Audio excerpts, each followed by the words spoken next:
Hey folks, another day, another Rebirth review. Today we have got the Inostrancevia.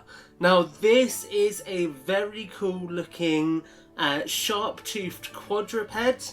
I'm assuming it might be a saber-tooth of sorts, possibly similar to Smilodon. But if you know what this animal is, please do let me know in the comments below. It's not one I've seen before.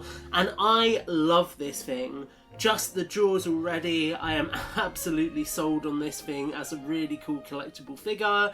You can see this is the kind of Savage Strike assortment, essentially, the current rendition of it. So the great Rebirth colour code that we've seen across all of the packaging.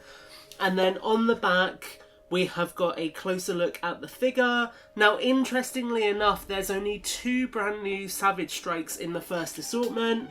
There is this one, and then as you can see there, the Yuxisaurus. And then we have a re-release of Tapejara and a repaint of Monolophosaurus. So, Inostrancevia was one of the two I picked up.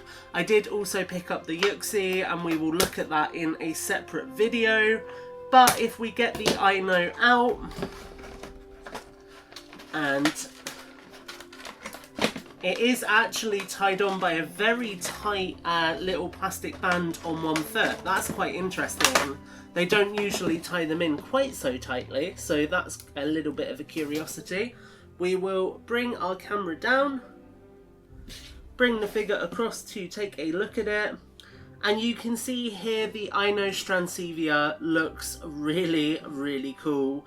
The first thing I'm struck by is how sort of flexible these teeth are. They are made of the new rubber, but it means that they just bend. They feel very, very soft.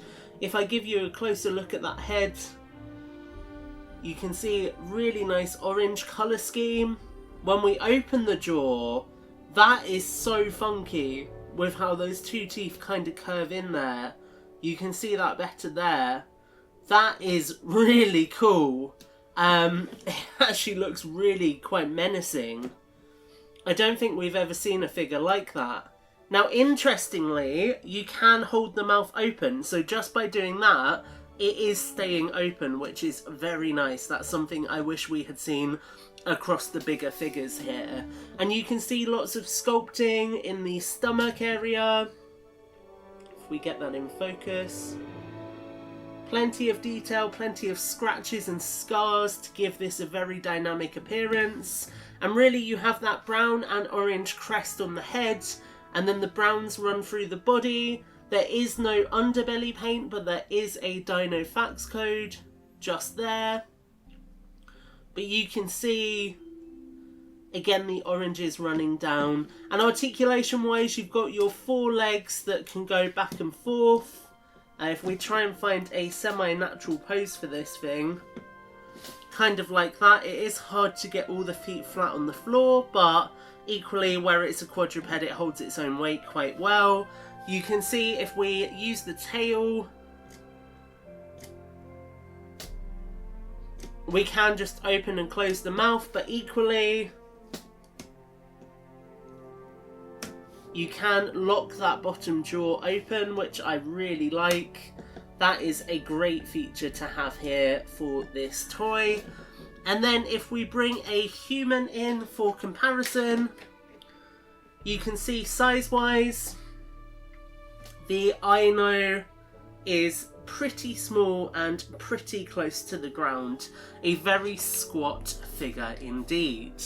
So guys, that has been a look at the Inostrancevia. This is one that I was really looking forward to, and I'm really excited to use in some photography, purely because it feels very different to anything we've seen before.